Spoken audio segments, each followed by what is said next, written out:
Hola chicos, ¿cómo están? Buenos días. Soy su profesor Alan Cristian Covarrubias.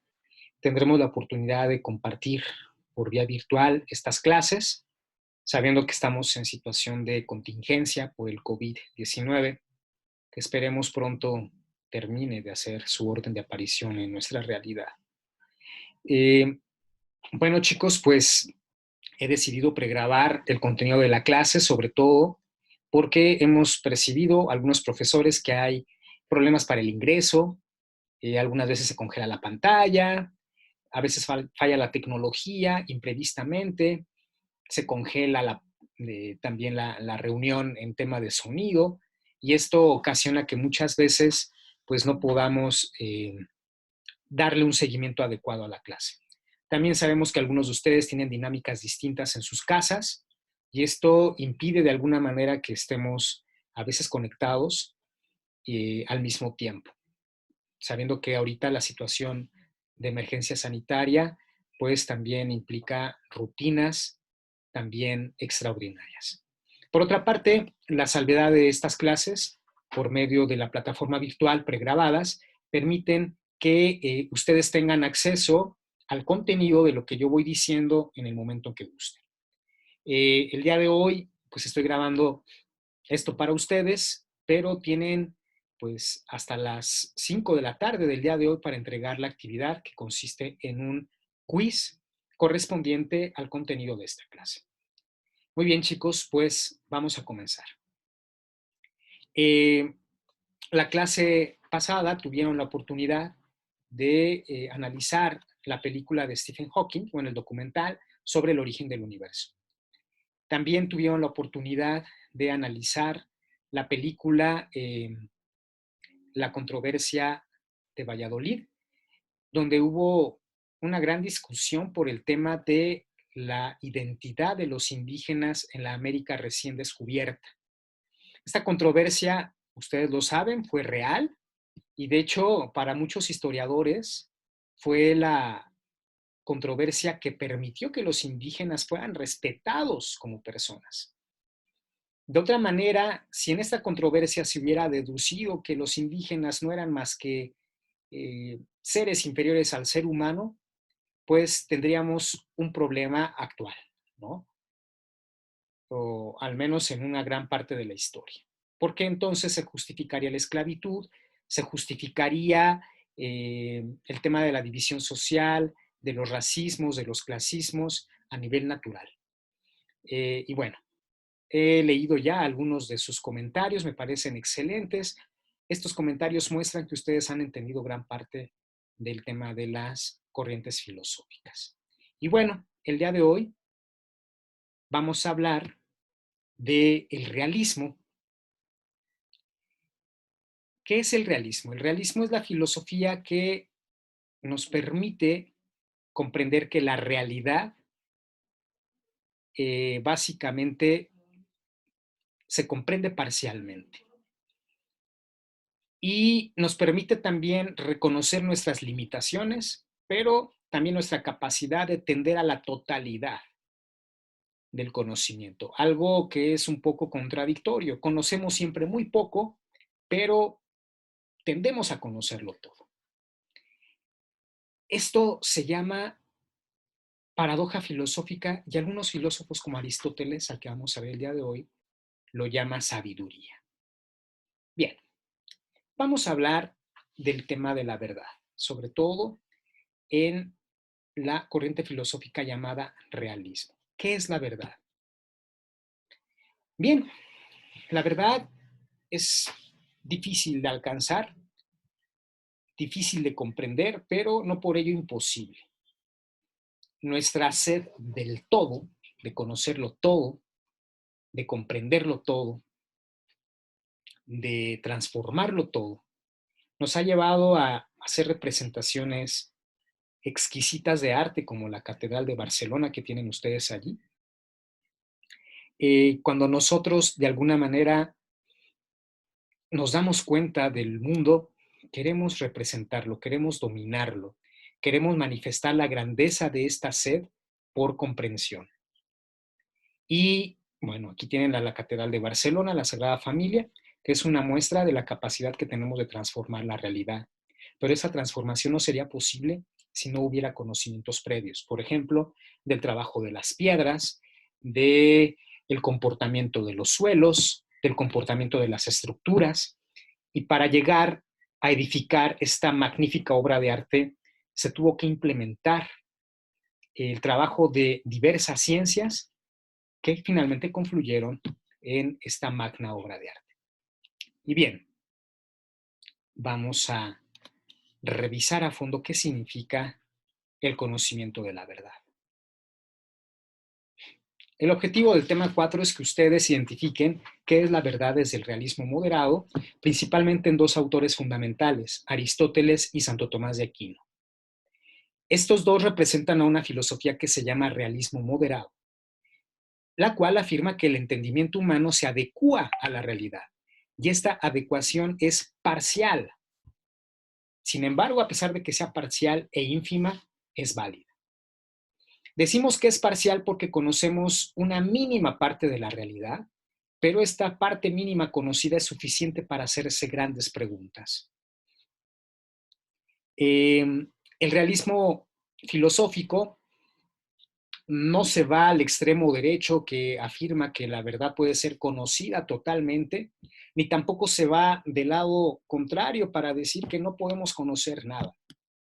Tampoco se va del lado que le da la prioridad al sujeto para construir la realidad, diciendo cada quien tiene su propia verdad, cada quien construye la realidad como quiere, sino que al ser moderado retoma varios elementos del conocimiento para decir el conocimiento consiste en una tendencia a la totalidad, pero por otra parte reconoce que no conoce nada, porque la realidad conocida, de acuerdo a nuestras limitaciones, siempre va a ser, repito, ínfima. Y bueno, el sujeto que conoce, claro que tiene un papel muy, muy importante en el conocimiento, pero es incapaz de construir algo distinto a lo que es el objeto. Básicamente el sujeto recibe la realidad a través del asombro como algo nuevo, como algo que no se espera, y por eso es que el objeto tiene la prioridad sobre el conocimiento. El sujeto se adecúa a la realidad y no al revés. Por eso es que no podemos afirmar que cada quien tenga su propia verdad, sino que la verdad objetiva, la cual es atendida por tres operaciones como son experimentar, entender y juzgar, son los modos de acceso adecuado para entender el objeto sin imponer nuestros criterios, más bien respetando lo que es la realidad es. Para poder entender la verdad, tenemos que reconocer qué es la sabiduría.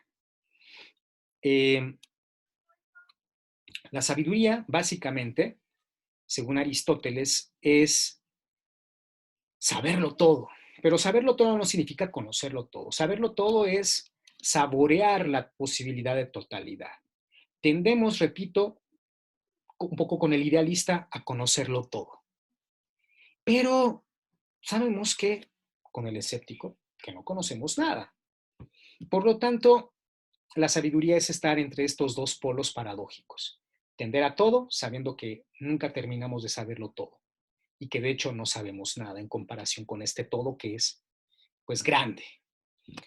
El sabio, dice Aristóteles, por lo tanto, es el que sabe todo en la medida de lo posible.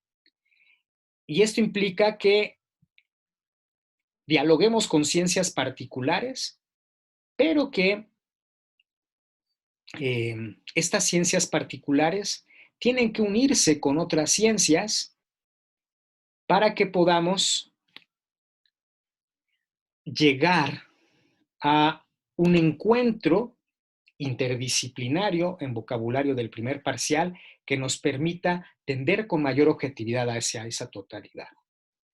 Dice aquí que consideramos sabio al que puede conocer cosas difíciles y no de fácil acceso para la inteligencia humana. Esto se refiere a los saberes particulares de las ciencias específicas. Dice aquí, pues el sentir es común a todos y por lo tanto fácil y nada sabio. ¿Qué significa esto? Que sí podemos conocer específicamente, pero todo ser humano, al desear por naturaleza saber, tiene la capacidad de poder acceder a este conocimiento y por lo tanto este conocimiento es comunicable. El sabio también colabora con otros para poder tender con mayor ahínco y posibilidad hacia esta totalidad. El sabio conoce con más exactitud que su deseo es conocer las causas. Y este es el principio de la ciencia, la búsqueda de las causas. La sabiduría, por otra parte, según Aristóteles, se elige por sí misma y por saber. No se instrumentaliza. No sé o no estudio para ganar dinero, por ejemplo. No sé o no estudio simplemente para tener un mejor nivel de vida. Para Aristóteles, la sabiduría se valora por sí misma. Y la sabiduría es fuente también de aprovechamiento que permite acceder a mayores niveles de realidad. Bien. La sabiduría es la ciencia de ciertos principios y causas, y es el principio también de búsqueda de la totalidad a partir de preguntas, las cuales comienzan a través del maravillarse, como lo vimos en el tema de maravillarse, como lo vimos en el tema de el asombro. Y el asombro nos lleva finalmente hacia cosas de mayor importancia. El asombro, por lo tanto, es la puerta de acceso que se da en el primer nivel del conocimiento, que es el experimentar, y que nos lleva finalmente a buscar las causas primeras que básicamente se ubican en una ciencia llamada metafísica. ¿Qué es la metafísica? La ciencia de las causas primeras. La palabra metafísica también significa más allá de lo materialmente observado, más allá de la naturaleza observable. Y para Aristóteles, la metafísica era una ciencia primera y también era una ciencia abstracta, que intentaba resolver el dilema del comportamiento del mundo observable. ¿Por qué? ¿Cómo? ¿Para qué? ¿En qué consiste? Son las preguntas propias de la ciencia, que atienden a 4 causas: la causa material, la causa formal, la causa eficiente y la causa final. La causa material se refiere a qué es lo que constituye estructuralmente el mundo o las cosas. La causa formal se refiere a cómo funcionan, cómo se relacionan las cosas unas con otras. La causa eficiente se refiere a de dónde viene la realidad, cuál es su origen próximo, pero también su origen remoto y su origen primitivo. La causa final se refiere al para qué están hechas las cosas, cómo será su comportamiento una vez que se integren adecuadamente unas con otras, cuál es el fin del universo, para qué está constituido. Estas preguntas corresponden finalmente a la confección de la ciencia, que busca estos elementos fundamentales. ¿Qué es lo que va a hacer la filosofía? La filosofía va a tratar de unir los saberes particulares, ¿sí?, a través de las preguntas adecuadas y de planteamientos específicos en orden a una finalidad. Por lo tanto, la filosofía se considera una ciencia de la verdad.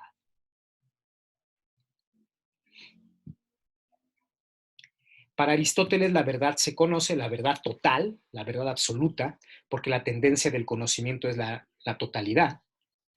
Y para poder conocerla es necesario entender las causas. Los filósofos griegos pensaban que la causa estaba en algo llamado logos, que es el principio de realidad. El logos es lo que le da razón de ser, lo que une las cosas, digamos, el código genético primitivísimo que está en todas las cosas y que las hacen ser lo que son, que les dan también un destino y que confeccionan su unión entre ellas. El logos, decía Aristóteles, es algo a descubrir, y si alguien descubre el logos tendrá la llave de la realidad, porque sabrá en qué consiste el fondo más íntimo de todo lo que existe. y al conocerlo también podría dominarlo todo. Por eso es que los filósofos griegos pues van a tener como principio básico de ciencia la búsqueda de dicho logos. Un tema que va a recorrer toda la época clásica y que finalmente en la Europa medieval se va a madurar muchísimo, sobre todo identificando al logos con Jesús de Nazaret, que para el cristianismo es el principio, el fundamento, la causa y la finalidad de todo lo que existe. Pero de eso no vamos a hablar ahorita porque lo vamos a tocar en la sexta unidad. Muy bien. También para Aristóteles era necesario entender la naturaleza, es decir, la causa material. ¿Cómo están conformadas las cosas? ¿Cómo se identifican? ¿Cuál es el principio de movimiento que tienen en sí mismas para lograr perfeccionar sus notas? Y de alguna manera, cuando se comprende la naturaleza, para Aristóteles, de alguna manera también puede dominarse la explotación de esta estructura para lograr otros objetivos. La naturaleza para Aristóteles es el principio de actividades. La búsqueda de la verdad, finalmente lo que intenta es llegar al conocimiento del ser de las cosas, tanto por su estructura, como por su funcionamiento, como por su finalidad, como por su relación de las cosas unas con otras, como por su origen primitivo. Las cosas, finalmente, están en movimiento, el universo está en movimiento.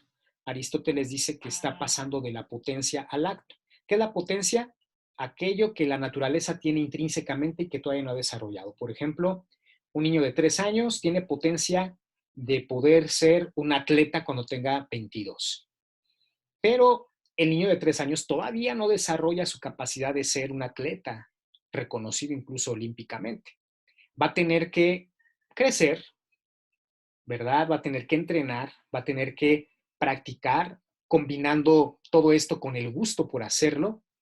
Y finalmente va a llegar a realizarse como atleta a los 22. Cuando está realizado como atleta, se dice en la temática aristotélica que ya no está en potencia, ya está en acto. Acto es algo que ya pudo alcanzar la finalidad para lo que fue hecho. Aristóteles reconoce que todo el universo, todo lo material, todo lo que existe, el ser de las cosas, está en continuo movimiento. Aristóteles se pregunta, bueno, ¿cuál va a ser el punto de llegada? ¿Cuál va a ser el punto de perfección? Aquí hay que anotar que la palabra perfección en latín significa lo que está hecho y ya no necesita nada más para hacer. Aristóteles, sin embargo, al darse cuenta del movimiento, se da cuenta también que las cosas no están acabadas, que siempre tienen posibilidades posteriores. Este niño de 22 a los 40, pues puede ser un gran entrenador de atletas. A los 80 puede ser reconocido como un entrenador prolijo históricamente, o puede terminar como comentador de deportes a los 74, ¿no? Bueno, sin embargo, este atleta, cuando muere, dice Aristóteles en algunos otros ejemplos, las cosas no alcanzan su finalidad porque cuando se corrompen pasan a ser otra cosa. Entonces, el movimiento constante finalmente habla de que hace falta un punto de llegada. Aristóteles se pregunta por cuál es la perfección de las cosas, cuál es la perfección del ser, la plenitud del fin. Ajá. ¿Cuál será esa plenitud final? Aristóteles habla de un ser que está en acto puro, un ser al que no le falta nada de perfección. El cristianismo va a decir que este ser es identificado con Dios, pero Aristóteles no pensaba en el Dios cristiano. Aristóteles pensaba en ese ser que de alguna manera tiene todo lo necesario para ser lo que es, sin que le haga falta nada más. Y este acto puro es el origen de todo. Es el impulsor del movimiento de todas las cosas y también es la finalidad de ese movimiento. Aristóteles al acto puro también le conoció como referencia final. Sin embargo, para él era una teoría porque evidentemente no podía demostrar, al menos en el universo material que está en constante movimiento, ese ser acto puro. Hay que decirlo, este ser acto puro fue concebido por la mente, en un intento racionalista, ahora saben lo que es el racionalismo, por poder justificar el origen de todo y la finalidad de todo. Y este acto puro va a ser la plenitud final de todo lo que existe. Espero que vayamos bien. ¿Dudas, comentarios? Bueno, si tienen dudas o comentarios pueden escribirlas para que después las podamos comentar. Bien, la verdad. ¿Qué comprende la verdad? Comprende afirmar, dice Aristóteles, sobre lo que se ha unido como la negación sobre lo que se da separado. La falsedad a su vez comprende la contradicción de estas dos partes. Bien, afirmar qué significa unir, pero ¿qué es lo que unimos? Unimos los elementos de la experiencia, ¿sí? Para poder identificar los patrones que nos presenta la experiencia. Ejemplo, ya les he dicho muchas veces, si yo digo, a ver, ¿qué se me ocurre ahorita? Si yo digo, ok, pelos, wow, fidelidad, canino, pues luego damos con el concepto perro. Bueno, todos estos elementos de experiencia unidos dan una identidad, un concepto. Pero este concepto debe ser confirmado, debe ser afirmado. Yo debo ver al perro al cual me estoy refiriendo. Yo debo verificar que efectivamente ladre, que efectivamente pertenezca a la raza canina, porque qué tal si es un lobo, ¿no? Y cuando yo tenga todos estos elementos corroborados, podré afirmar definitivamente que esto a lo cual me referí originalmente es un perro, ¿sí? Bien. La negación significa separar. Cuando decimos, bueno, estos datos de la experiencia, pues parecían un perro, pero resulta que lo que estaba refiriendo era un perro de peluche. Ya ven que ahorita hay gente que en la contingencia, con tal de salir a la calle, saca perros de peluche, ¿no? Entonces un policía a lo lejos puede ver que hay alguien paseando a un perro, pero hasta que no se acerca y confirma que ese perro es de peluche, puede emitir una sanción, porque evidentemente confirmó que lo que traía el individuo paseando no era un perro real, sino un perro de peluche, por ejemplo. Entonces, cuando yo separo los elementos de la experiencia para poder establecer que aquello a lo que me estoy refiriendo es otra cosa y no lo que hipotéticamente había dicho inicialmente, entonces tenemos que la afirmación no es tal y convenimos en una negación. Ese no es un perro real, ese realmente es un perro de peluche. ¿Vamos bien, chicos? Bien. La falsedad, entonces, ¿qué es? La falta de adecuación de los datos de la experiencia con lo que es la realidad. La falta de adecuación del concepto hipotético con lo que es la realidad. Eso es la falsedad. La no adecuación del entendimiento con la realidad. Bien, ¿en dónde se da el encuentro con la verdad? Se da en la persona humana. La persona humana es la que va a afirmar, la que va a negar y la que va a verificar que las cosas son lo que son y no otra cosa. Ya habíamos dicho en el primer parcial que el conocimiento comienza por la duda, pero la idea de esta duda es superarse. Cuando alguien tiene una duda, sobre todo sobre algo que le interesa, evidentemente va a inquirir, ¿verdad? Va a preguntar, va a tratar de obtener datos para poder ligarlos y tener un cuerpo más completo, un mapa más completo para posteriormente decir, ¿realmente esto es así o no es así?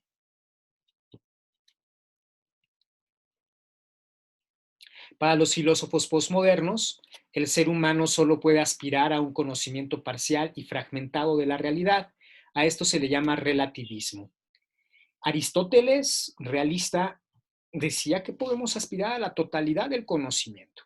Si nosotros nos conformamos con estas partes, con estos fragmentos, y nos resignamos a estos fragmentos, vamos a dejar de preguntarnos. Vamos a dejar de hacernos grandes preguntas como ¿de dónde viene todo? ¿Sí? ¿Cuál es el objetivo final de la raza humana? El objetivo final del universo. El relativista casi siempre al quedarse con el fragmento lo único que hace es decir, no tenemos más que elementos paupérrimos, pobres de la realidad. Tenemos que conformarnos con ellos, ¿verdad? Y si te haces grandes preguntas, eres un eh, ignorante, porque nunca las vas a poder responder. Los relativistas van a decir, de lo que no es posible hablar mejor hay que callarse. ¿Puedes preguntarte sobre el origen de todo? No, porque no tienes los elementos para poderte hacer esa pregunta. Entonces mejor no la hagas, porque no es pertinente. ¿Sí? El relativismo renuncia a la sed de totalidad que Aristóteles había planteado. Sin embargo, para el sistema realista, representado aquí por los filósofos cristianos, la humanidad se juega su futuro frente al riesgo de la disolución social. Si cada quien se queda con un fragmento de la realidad, pues es imposible que unas estos pedacitos con los pedacitos de otro o con los pedacitos de otros, porque cada quien tiene su versión de la realidad. No es posible generar acuerdos, no es posible tampoco comprender en el lenguaje lo que se quiere decir, porque mientras yo estoy diciendo una cosa, seguramente tú entiendes otra porque no tenemos un punto en común.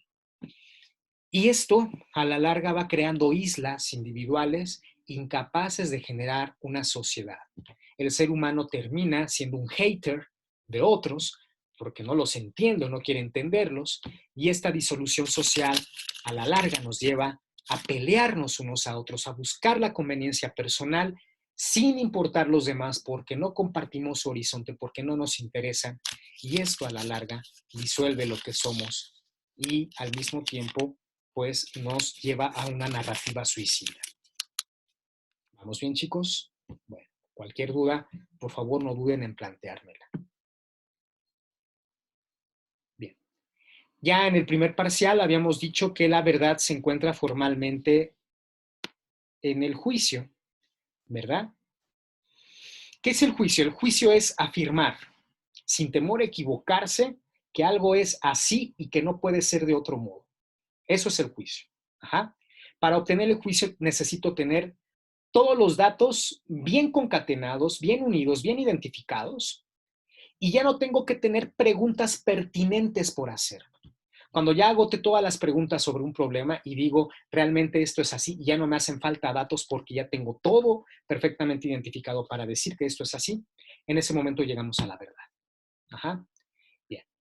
El entendimiento, segundo nivel, es el que compone y divide, y en este entendimiento se va a encontrar la verdad. ¿Sí? Y la verdad va a estar manifestada en forma de proposición, en el que decimos, esto es esto, pero no puede ser esto otro. Aquí entra el principio de identidad. Una cosa no puede ser y no ser al mismo tiempo y bajo las mismas circunstancias. Esto es un móvil, no es una cama, no es una cruz de las que están acá, ¿verdad? Esto es un móvil, ajá, y no puede ser al mismo tiempo otra cosa. El relativista va a decir, este es un móvil para ti, pero para mí es un artefacto de pérdida de tiempo. Bueno, también, ¿verdad? Pero lo que quiero decir es, las cosas son o no son. Y la afirmación de la verdad conviene en afirmar si es o no es. Si tú tienes dudas sobre si es o no es, entonces no has encontrado la verdad, estás en el margen de opinión. Y para poder resolverlo necesitas plantearte nuevas preguntas en orden a decir, esto es un celular y no es una cruz. ¿Me voy a entender, chicos? Bien. Espero no ser muy abstracto. Si hay cosas que no entiendan, por favor, me las hacen saber y con muchísimo gusto yo las resuelvo.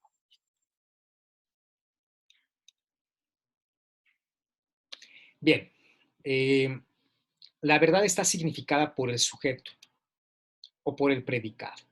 Ajá. ¿Qué es el sujeto? El sujeto es la persona o cosa, lo vieron en primaria, que realiza una acción. ¿Qué es el predicado? La acción misma en un contexto específico. Por ejemplo, Pedro corre por el campo. Sujeto, Pedro. Bueno, yo no soy Pedro, yo soy Cristian, pero bueno. Pedro corre, es la acción, por el campo. Contexto. La verdad siempre está dada por algo o alguien que ejecuta algo en un contexto específico. Es decir, la verdad siempre es localizable. La verdad siempre tiene un contexto específico. No podemos hablar de verdades generales que intenten agotar todas las realidades posibles. Esta va a ser la apuesta idealista. Cuando un idealista dice, conceptualmente, este es un judío, este es un negro, este es un latino, este es un gringo. Conceptos idealistas que agrupan, ¿no? En una totalidad. Y después hacen la afirmación sentenciante. Si es de esta raza, por lo tanto se comporta así. Uh-huh. Este es un latino, es un bad hombre, y entonces va a llegar a Norteamérica a robar. Falso. La verdad siempre es localizable. La verdad siempre se refiere a un predicado contextualizado. ¿Sí? Para hablar del sujeto latino, por ejemplo, pues tendríamos que hablar de un sujeto latino específico. Pedro, que va corriendo por el campo. No está robando, ¿verdad? No está delinquiendo en Estados Unidos, está corriendo en el campo, ¿verdad? Y bueno, la realidad de Pedro a lo mejor no es observada por el idealista, pero la realidad de Pedro, sin embargo, existe y es verdadera. Y es más verdadera de lo que el idealista puede suponer. Uh-huh. Bien, entonces, elementos de la verdad, el sujeto y el predicado contextual localizable. ¿Me doy a entender, chicos? Bueno, pasamos a lo siguiente.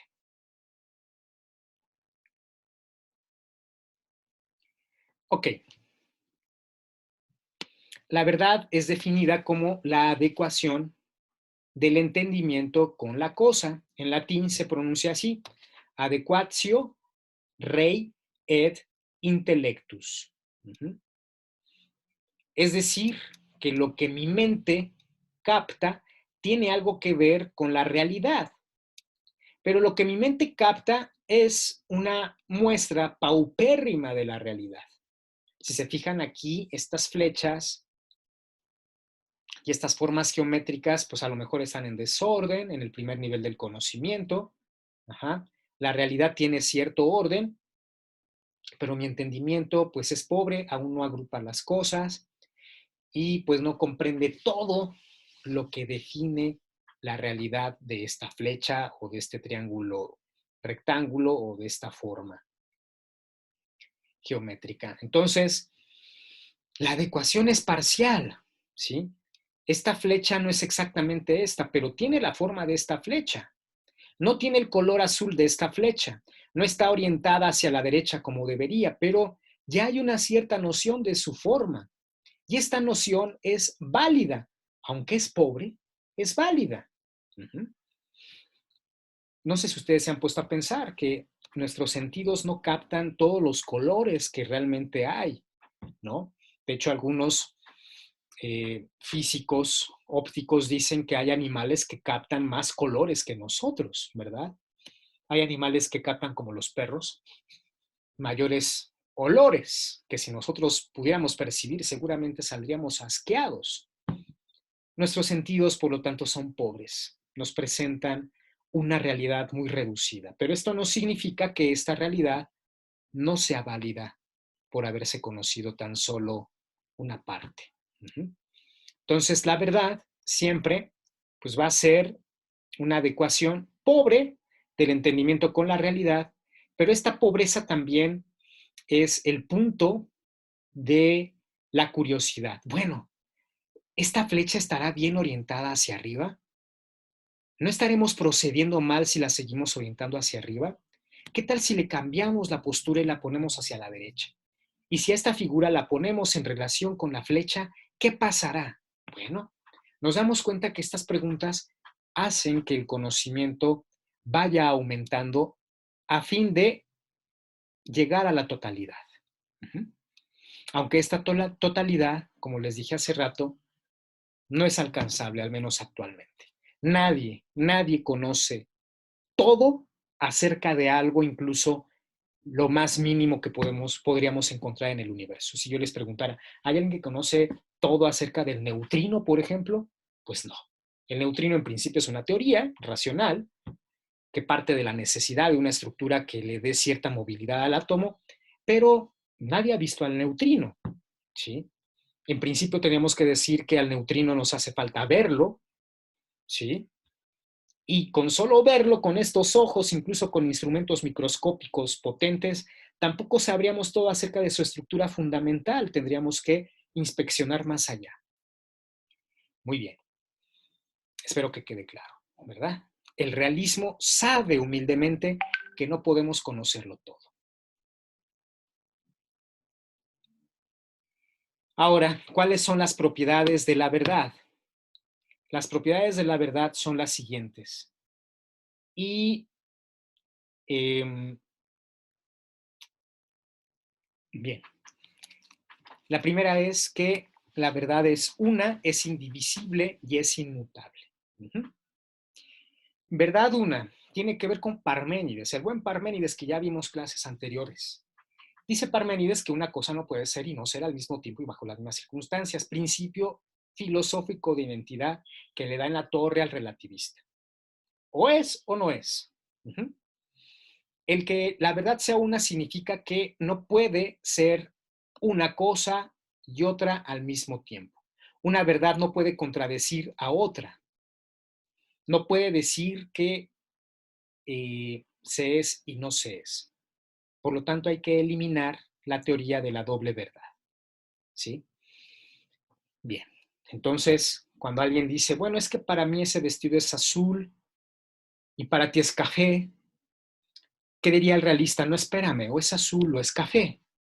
No puedes decir tú que es azul para mí es café, y que pues cada quien tiene su verdad y que el vestido es de acuerdo a lo que uno quiere. No, o es azul o es café. ¿Sí? No podemos contradecir con nuestros dichos lo que la cosa es objetivamente. ¿Sí me doy a entender, chicos? Bien.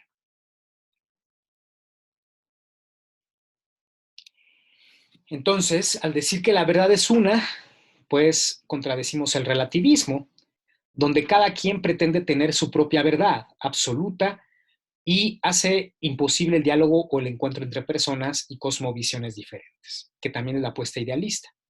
En el idealismo, B no soporta a A ni a C. Para B la realidad solamente es lila. Para A la verdad solo es azul, azul verdoso, azul turquesa. Y para C la verdad solo sería amarilla. ¿Qué diría el realista? Ok, cada quien tiene su perspectiva, pero vamos a sumarlas y nos vamos a dar cuenta que la verdad es morada, por así decirlo, ¿no? Entre A y C dicen que la verdad es verde, entre B y C dicen que la verdad es rosa intenso, pero todos van sumando su perspectiva para llegar a una conclusión. La verdad tiene un tinte morado oscuro, ¿sí? Esto nos sirve para entender que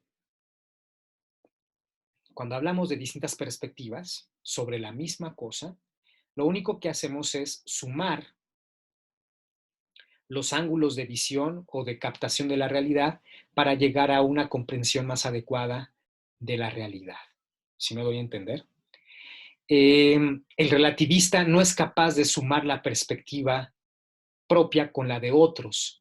El relativista generalmente hace que estos globos se separen, ¿sí? Que no tengan nada que ver.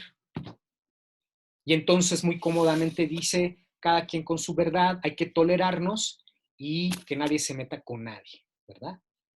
Y bueno, nos damos cuenta que esto, pues al final del día conviene en que nadie se pone de acuerdo y que nadie es capaz de generar un conocimiento mayor porque también cae en un conformismo. Ya no se hace preguntas. Ya lo que tenemos basta porque nuestra capacidad es limitadísima. Sin embargo, repito, el sabio aristotélico se hace grandes preguntas que tienden a la totalidad. Somos, yo creo, la única especie hasta ahora conocida que es capaz de violentar la humildad de sus limitaciones. Conocemos muy poco, nuestros sentidos, pues la verdad es que no atienden a toda realidad posible, pero nuestra razón se hace grandes preguntas, ¿no? ¿Qué es todo? O sea, imagínense preguntarse por lo que es todo, o sea, todo es todo lo que existe. Todo incluso es aquello que no conocemos. Todo es lo que está subyaciendo en toda la realidad. Y somos tan atrevidos, violentamos la incapacidad de nuestros sentidos por conocerlo todo, diciendo que es todo, ¿no? Esta pregunta siempre va a ser pertinente y siempre nos va a llevar a que salgamos de nuestros propios parámetros para integrarnos con los parámetros de otros. Nadie tiene la verdad absoluta, la verdad es parcial y siempre dispuestas a nuevas revisiones. Este morado oscuro tampoco es toda la realidad, es una parte ínfima de la realidad, aunque haya sumado yo perspectiva con C, con B, pues la verdad es que nuestro enfoque sigue siendo muy pobre. Nuestra interdisciplinariedad, esto es interdisciplinariedad, dio una conclusión, pero esta conclusión es el punto de partida para una nueva integración. Seguramente nos tendremos que reunir con un D, con un E y con un F, ¿no? Y, y eventualmente nos reuniremos con un Y, con un W, con un Z, para poder llegar a una comprensión mayor de la realidad. Bien. ¿Vamos bien, chicos? Espero que sí. El tema de la verdad posibilita el diálogo y la cultura del encuentro. La verdad es una, aunque tengamos una visión parcial de la realidad. La búsqueda de la verdad nos une si nos planteamos preguntas, salimos de nuestros contextos para llegar a una conclusión mayor. La absolutización de nuestro punto de vista nos separa, como les había explicado ahorita. Ejemplo, cuando hablamos de la palabra Dios, es una realidad única, pero comprendida de diferente manera por las religiones.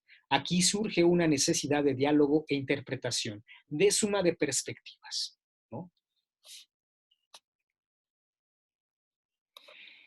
Segunda propiedad de la verdad es inmutable. ¿Qué significa que la verdad sea inmutable? Significa que no cambia. La realidad cambia, como ya lo dijo Aristóteles, se los había expuesto hace rato.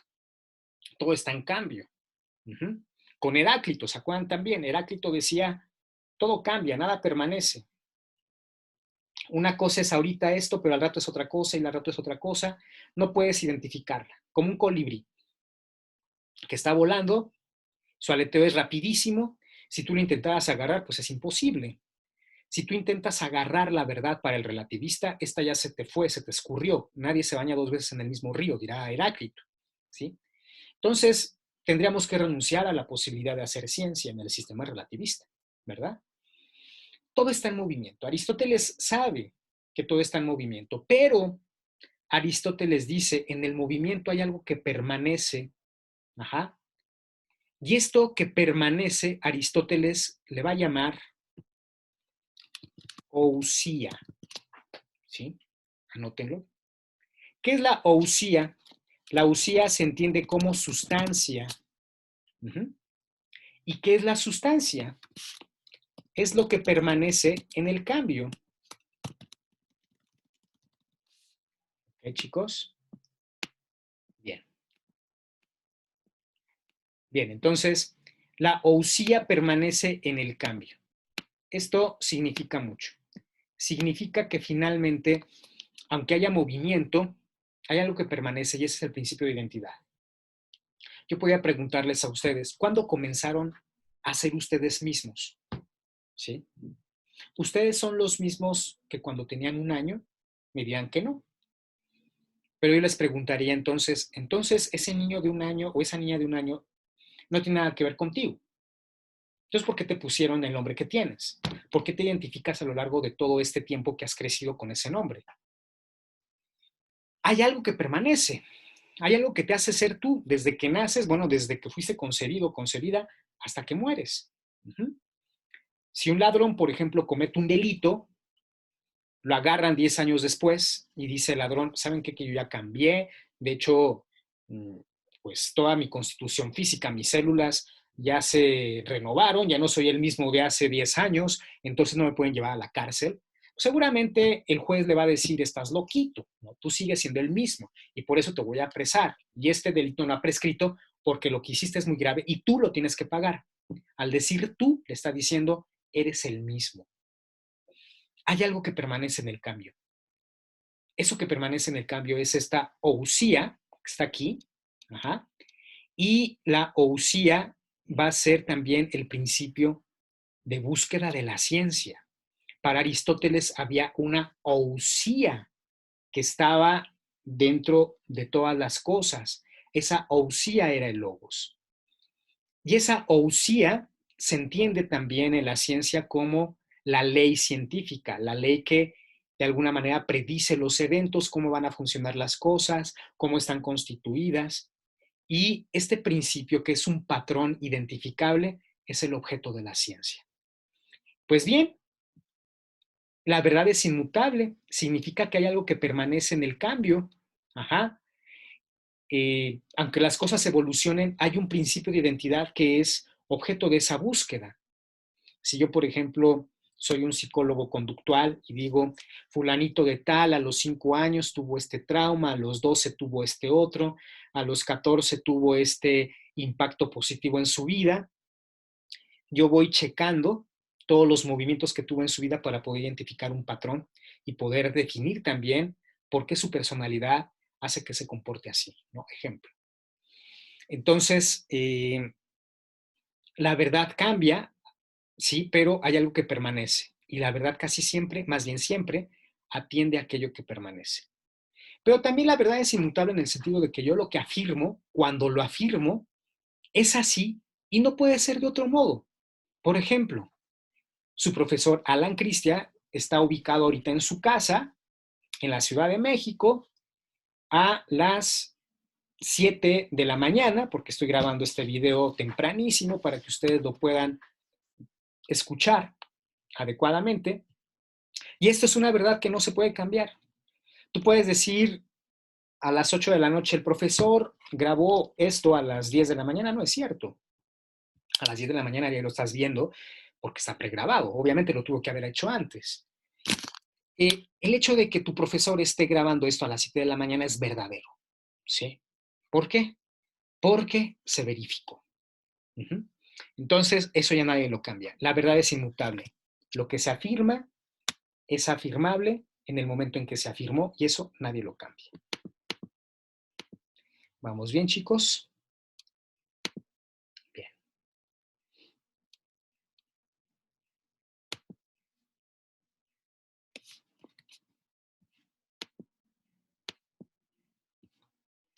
Ahora,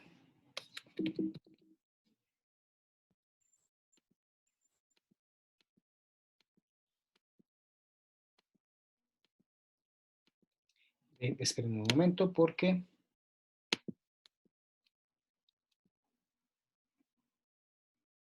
Ok, vamos con los tipos de verdad.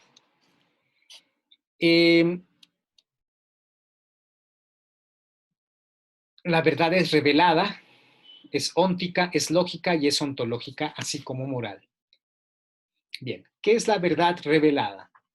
La verdad revelada atiende a la posibilidad de que haya un Dios creador, un Dios que de alguna manera se manifiesta al ser humano para indicarle cuál es el sentido de su existencia, porque está aquí, ¿sí? Y este Dios se manifiesta como un Dios que acompaña al ser humano. Y cuando el ser humano lo escucha, lo atiende y eventualmente sigue sus consejos, en ese momento asiente, afirma, realmente este es Dios y me está pidiendo X cosa. A esto se le llama verdad revelada. Este tema lo van a ver ampliamente cuando lleven su materia persona y trascendencia en el último semestre. Ahorita cabe decir nada más el concepto que nos da Tomás de Aquino. La verdad revelada es la adecuación de la inteligencia, ajá, adecuación de la inteligencia y a la voluntad y la voluntad, perdón, al misterio divino por medio de la fe. ¿Qué es la fe? La fe básicamente va a ser la certeza de lo que no se ve, la posibilidad de lo que se espera, lo va a decir San Pablo. Pero también Tomás de Aquino dice que la fe implica un acto de asentimiento de la verdad revelada. Uh-huh. La fe implica un conocimiento. Uh-huh. La fe no es ciega totalmente. La fe es ciega con respecto a lo que se va a alcanzar, al para qué, a la causa final. Pero la fe siempre tiene un sustento verídico. Alguien que cree en alguien, por ejemplo, no hablando solamente en temas religiosos, si tú crees en alguien es porque esa persona te ha demostrado primero su existencia, tiene que existir, y dos, te ha demostrado que es digna de confianza porque hizo algo bueno por ti. Una persona que tiene fe tiene conocimiento de Dios a partir de algo bueno que hizo por esa persona, ¿sí? Entonces, este conocimiento dado por una obra en la cual se sintió amada, esa persona se sintió salvada, se sintió respaldada, se sintió convertida, hace que crea en ese Dios y que emprenda un camino nuevo. La fe, por lo tanto, implica un conocimiento y una experiencia de lo divino. Si tú no has experimentado a Dios, pues bueno, creo que eso no significa que los que sí lo han experimentado, pues tengan un conocimiento válido basado en esa experiencia. Recuerden que el idealista a veces juzga diciendo que lo que él no ha conocido, pues no existe, ¿verdad? Sin embargo, la experiencia humana es muy amplia. Y aquel que dice que ha tenido un encuentro con Dios por medio de la fe, por algo bueno que pudo recibir de él, de Dios, pues es una experiencia válida y que, aunque yo no la haya recibido, pues debo respetar, ¿verdad?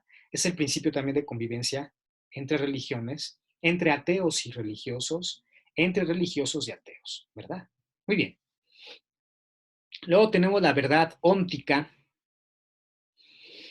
¿Qué es la verdad óntica? La verdad óntica, dice aquí, se funda en el ente o la cosa. La verdad óntica, hay que decirlo, ay, se fue. La verdad óntica es absoluta. ¿Sí? No puedo mover este cuadro, pero bueno, ya moví mejor la letra.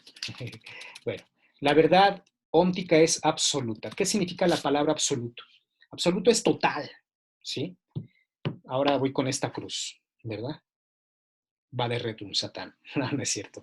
Esta cruz tiene una constitución estructural que la hace ser lo que es, a nivel de partículas elementales, atómicas, subatómicas, a nivel de la relación de los elementos que constituyen los compuestos que lo hacen ser lo que son. Esta cruz finalmente tiene una constitución. La constitución de la suma de todos los elementos que la conforman, incluso más allá de lo que yo puedo conocer, o tú puedes conocer, o cualquiera puede conocer, hacen que sea lo que es, ¿sí? Bien, esta cruz tiene una realidad total que, repito, nadie puede conocer. Bueno, al menos en este mundo.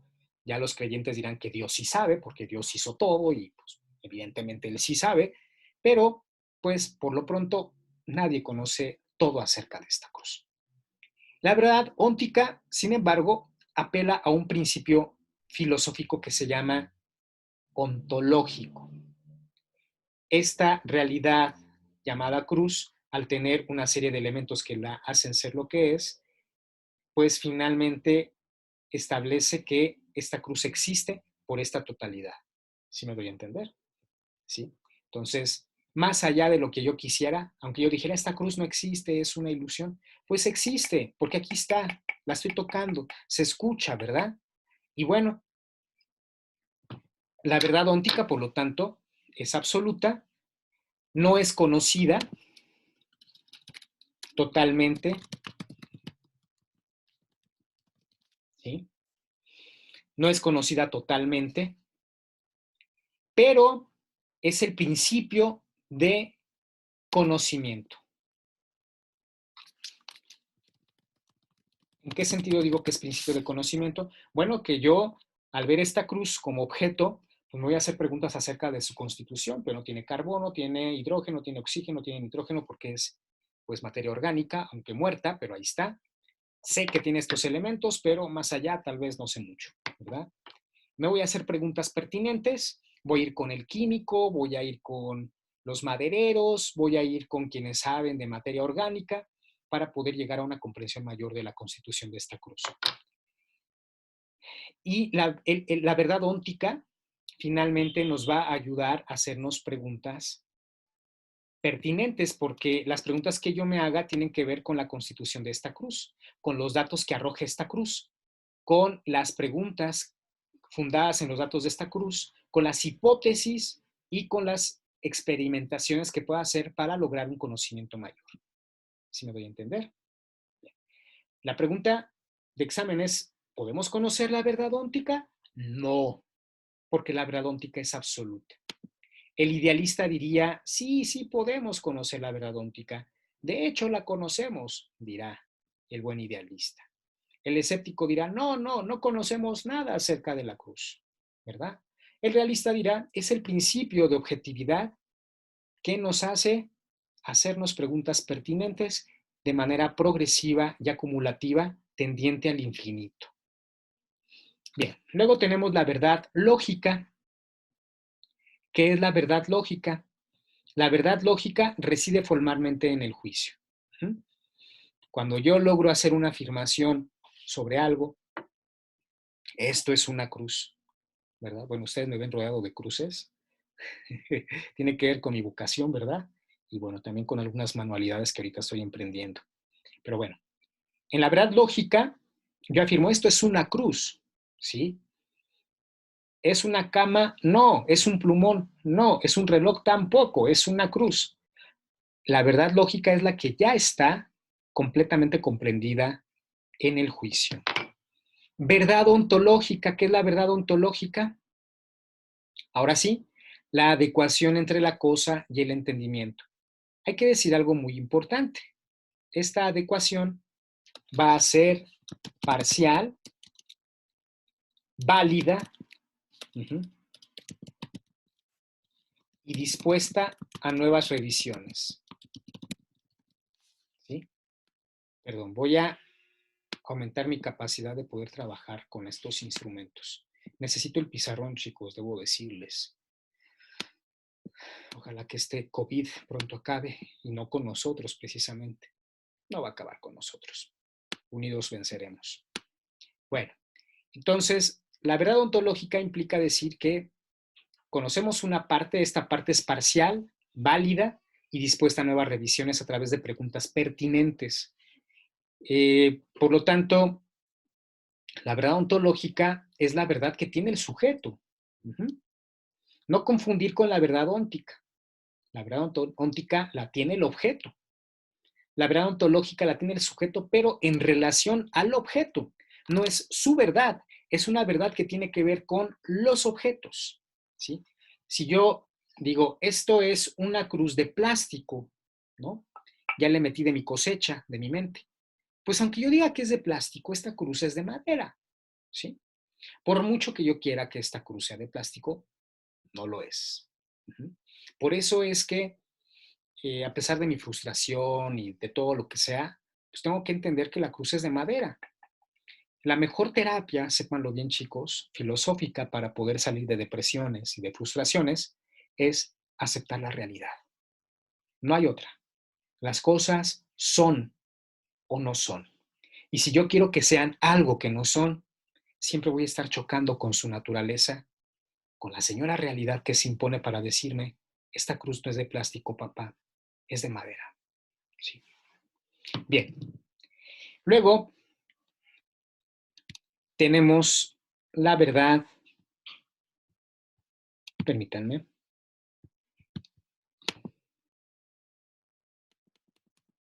Ya no se deshizo esto, vamos a borrarlo. Ya, como si nada hubiera pasado. Ok, luego la verdad moral. ¿Qué es la verdad moral? La verdad moral es la adecuación entre la ley moral y el acto voluntario. ¿Qué es la ley moral? La ley moral es el deber hacer, el deber ser, ¿sí? Esta conviene únicamente con la naturaleza humana. El ser humano es el único sujeto moral. La ley moral implica reconocer qué cosas podemos hacer y qué cosas no debemos hacer. ¿Para qué? Para preservarnos, para preservar a nuestra especie, pero también para preservar el medio que nos circunda. La ley moral básica es no hagas daño, ¿sí? No hagas daño a nadie, haz el bien, evita el mal, promueve al ser, ¿verdad? Para que adquiera su perfección y no obstruya su camino para impedir que logre esta perfección. Eso es la ley moral. Lo van a ver claramente en la materia de ética. No me adelanto más, ¿verdad? Bien.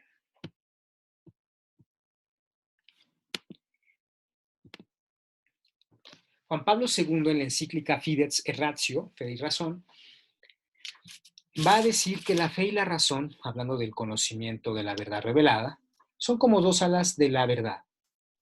Y la verdad finalmente tiene que ver con una cuestión fundamental de la vida. Si nosotros conocemos la verdad, ¿sí? Podremos establecer un modo de habitar el mundo de manera más adecuada. Si nosotros no conocemos la verdad, no podremos tener decisiones libres. La libertad está basada en la verdad, en el conocimiento de la verdad. Tú puedes elegir tomar riesgos sin saber de qué se trata, pero te puedes topar con pared, puedes hacerte daño, puedes perderlo todo o perder mucho. En cambio, si tú conoces la verdad, si tú primero estudias lo que vas a hacer, lo que vas a elegir, si va de acuerdo a lo que esperas, si va de acuerdo contigo, seguramente tu decisión estará más cualificada y será más libre. La verdad los hará libres, va a decir este hombre que está aquí, ¿verdad? Jesús de Nazaret, frase de él, la verdad los hará libres. Y esto nos recuerda que solamente cuando conocemos honestamente la verdad, sin imponer nuestros criterios, sin imponer nuestra subjetividad para decir, esta cruz es de plástico, sino cuando aceptamos que las cosas son como son y trabajamos con lo que hay y recreamos a partir de lo que hay, en ese momento ejerceremos nuestra libertad y nuestra capacidad creativa de un modo más eficiente. Bien. Todo hombre se plantea interrogantes sobre su propia identidad, origen, destino. Son las preguntas grandes que les decía, las preguntas que tienden a la totalidad, ajá, que son válidas y son el motor de la sabiduría que nos lleva a hacernos más y más y más preguntas sin conformarnos con los fragmentos de realidad que apenas alcanzamos a comprender. La idea es buscar una verdad última que dé sentido a la vida. Buena parte de la mentalidad actual, sin embargo, se trata de una búsqueda inútil, pues el hombre sería incapaz de alcanzar esta verdad. El relativista dice, nunca la podremos alcanzar. Deja de plantearte esas cosas que son antiguallas medievales. Ahorita estás aquí y lo único que tienes es aquí y ahora. Pero esto está en contra de nuestra naturaleza. Como lo vimos en la primera parte del curso, Aristóteles decía, todo hombre desea por naturaleza saber, ¿verdad? Y esta sabiduría tiende al infinito, aunque paradójicamente, repito, conozcamos solo una parte. Uh-huh. Bien. Bueno, pues hasta aquí mi exposición sobre el tema de la verdad en Tomás de Aquino y Aristóteles. Bien, chicos, pues ahora mismo les voy a pedir que, pues, déjenme salgo de aquí. Hola, ya estoy aquí. Bien, les voy a pedir que resuelvan el quiz que les he enviado en un correo arriba, ¿verdad? El quiz está planteado a partir de esta clase. Tienen todo el día de hoy hasta las 5 de la tarde, 5, bueno, no es todo el día, ¿verdad? Una parte del día, no soy idealista, una parte, soy realista, hasta las 5 de la tarde para poder subirlo a la plataforma de Drive en una carpeta que se llama La Verdad, así se llama. Entonces resuelven este quiz. Claro que pueden rebobinar el cassette. Ah, no, ¿verdad? Ya no, usted ya no les tocó los cassettes. Pueden rebobinar esta grabación las veces que quieran para obtener las respuestas, pero para que tenga la calidad de examen, las preguntas van a estar planteadas en un horizonte crítico. Ustedes tendrán que plantearse preguntas para que con base en lo que vimos aquí puedan resolver su examen quiz. El examen quiz tiene que ser resuelto de manera individual y repito, tienen hasta las 5 de la tarde para resolverlo. Ya posteriormente lo vamos a comentar. Otra cosa, chicos, quería comentarles que sus lecturas pues van a ser trabajadas en clase presencial. De hecho, yo creo que cuando lleguemos a clase vamos a trabajar las lecturas y nos vamos a dedicar exclusivamente a ellas, habiendo visto todos los temas, porque sí necesito revisarlas de manera interactiva, ¿no? Y de manera presencial, ¿no? Entonces, no se preocupen, sigan subiendo sus lecturas en los momentos adecuados, en las fechas ya acordadas, para que puedan ustedes pues hacer las cosas bien y ya cuando regresemos pues lo comentamos. Muy bien, chicos, pues cuídense mucho. Ha sido un gusto platicar con ustedes en esta hora de clase. La siguiente media hora es para la elaboración del quiz y para los comentarios que les voy a hacer directamente sobre sus trabajos enviados. Les mando un saludo, cuídense mucho, por favor, salgan lo mínimo, más bien si no pueden, si pueden, no salgan, si de casa, manténganse aislados. Por favor, no se apaniquen, no, tampoco relativicen lo que estamos viviendo. A veces como jóvenes, pues pensamos que no nos va a pasar nada, pero podemos convertirnos en portadores asintomáticos de este bicho que puede hacerle mucho daño a los que sí son vulnerables. O sea, tú puedes salirte al antro, pero pues puedes ser un portador asintomático, pero si saludas al abuelo, el abuelo se te puede enfermar. Hay que preocuparnos unos por otros. Bueno, ahí mi consejo ético, ¿verdad? Y bueno, para los que son creyentes, pues les pido que hagamos mucha oración para que este periodo pronto pase. Cuenten con mis oraciones todos ustedes para que pues puedan vivir este tiempo con mucha paz y también con mucho crecimiento a nivel académico. Yo estoy aquí para servirles. Por favor, mándenme sus correos, en sus correos cualquier duda que tengan, incluso durante la confección de su quiz, y con mucho gusto yo les amplío las dudas. Bueno, pues cuídense mucho, chicos. Dios los bendiga y estamos en contacto. Reciban mis correos, esténse al pendiente de ellos y cualquier cosa, aquí andamos. Chao.